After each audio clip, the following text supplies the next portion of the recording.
Welcome to Madhura Telugu vlogs. ఎలా ఉన్నారండి అందరూ? నేనైతే చాలా బాగున్నాను. మీరు ఎలా ఉన్నారు? మీరందరూ సమ్మర్ హాలిడేస్ కోసం ఊరికి వెళ్ళారా? నేనైతే వెళ్ళడము అయ్యింది, రావడము కూడా అయ్యింది. ఈ టెంపుల్ అయితే అనంతపురం దగ్గరలో ఉన్న పెన్నోబిలం ఆ ఏరియాలో ఉన్న వాళ్ళందరికీ తెలిసే ఉంటుందండి. ఇక్కడ మన బాలకృష్ణ గారిది కూడా కొన్ని మూవీ షూటింగ్స్ జరిగాయి. చాలా మంచి లొకేషన్ అండి, చాలా బాగుంటుంది. ఏమంటే ఈ డెవలప్మెంట్ అనేది పెద్దగా లేదు, కానీ టెంపుల్ మాత్రం చాలా బాగుంటుంది. చాలా మహిమగల టెంపుల్ కూడా. మేమైతే ఊరు వెళ్ళినప్పుడు మ్యాక్సిమం వెళ్ళడానికి ట్రై చేస్తామండి. కొంచెం వర్షాకాలంలో అది అయితేను కొంచెం పెన్నా నది అక్కడ ఎక్కువ పారుతూ ఉంటుంది. అక్కడ వాటర్ వస్తాయి, పెన్నా నది వాటర్. అప్పుడు మాత్రం చాలా బాగుంటుంది. అక్కడికి వెళ్తే మాత్రం పిల్లలు చాలా బాగా ఎంజాయ్ చేస్తారు. అయితే ఒక స్తంభంలో నుంచి లక్ష్మీ నరసింహస్వామి బయటికి వస్తున్నట్టు ఉంటుంది. ఇది మాత్రం చాలా బాగుంటుంది అక్కడ లొకేషన్. ఇక్కడే ఎక్కువ షూటింగ్స్ జరుగుతూ ఉంటాయండి. మ్యాక్సిమం బాలకృష్ణ గారి మూవీ ఏదో లేటెస్ట్గా ఒక మూవీ వచ్చింది అనుకుంటా, మా నాన్న చెప్పారు కానీ నాకు ఇప్పుడు గుర్తు రావట్లేదు. లక్ష్మీ నరసింహస్వామి స్తంభం చీల్చుకొని బయటికి రావడం ఒక ఓల్డ్ మూవీ ఉంది. ఒక భక్తుడి కోసం వస్తారు. అది ఎవరు అనేది మీకు తెలిస్తే ఖచ్చితంగా కమెంట్ చేయండి.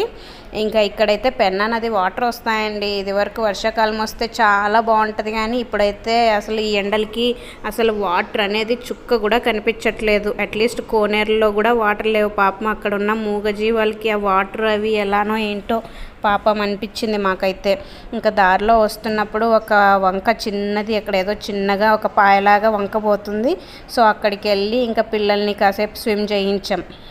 చేద్దాం వీళ్ళకైతే స్విమ్మింగ్ ఉంటుందని తీసుకెళ్ళాము. మరి అక్కడికి వెళ్ళిన తర్వాత బాగా మొండికేశారు, నాకు స్విమ్మింగ్ అని తీసుకొచ్చావు, మరి స్విమ్మింగ్ లేదేంటి అని. సర్లే అని ఇక్కడ వాటర్ అయితే బాగానే ఉన్నాయండి. ఫ్లో కొంచెం చిన్నగా పాయలాగా పోతుంది, కానీ ఇంక అక్కడే అలాగే కొద్దిసేపు ఆడుకొని ఇచ్చాం.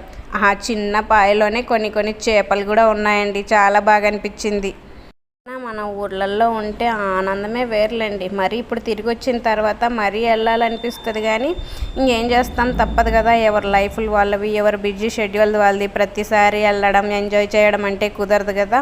ఉన్నప్పుడు మాత్రమే ఎంజాయ్ చేయాలి. అందుకనే ఏదైనా మన టైం ఉన్నప్పుడే ఎంజాయ్ చేయాలి.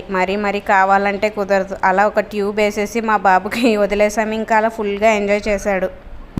పిల్లలతో ఏంటంటే ప్రాబ్లం, వన్స్ ఒక్కసారి దిగిన తర్వాత రమ్మంటే ఎంతసేపుకి రారు.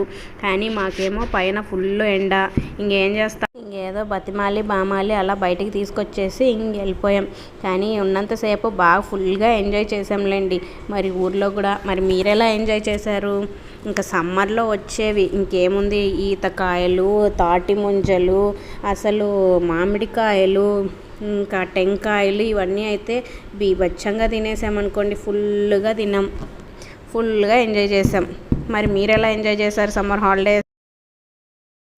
టెంకాయలు అయితే మా అత్తగారి ఇంట్లో ఫుల్ టెంకాయ చెట్లు ఉన్నాయి. తాటి ముంజలు చెట్ల నుంచి తెప్పించారు. ఇంకా ఫుల్గా కొట్టుకోవడం, తినడం, ఎంజాయ్ చేయడమే. మేమైతే ఊరికి వెళ్తే తినడమే ఉంటుంది, ఇంకేం ఉండదు. If you like the video, please like, share and subscribe. Thanks for watching. Bye bye.